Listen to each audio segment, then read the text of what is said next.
Su koymayacağız. Yani. Yıkarız. Bitirelim önce de. Tamam. İlk hafta ne oluyor? Bursa geçiyor.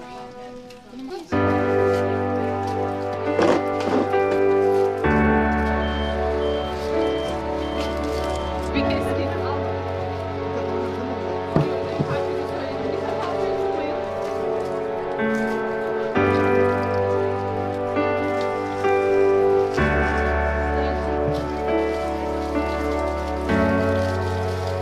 Biz burada yardım etmek için geldik. Şu an soğan işini yapıyoruz, soyuyoruz. Tatlı, istekli yemek yemez. Sonradan özelliği var. Ya 2 gün depodaydık, depoda çalıştık.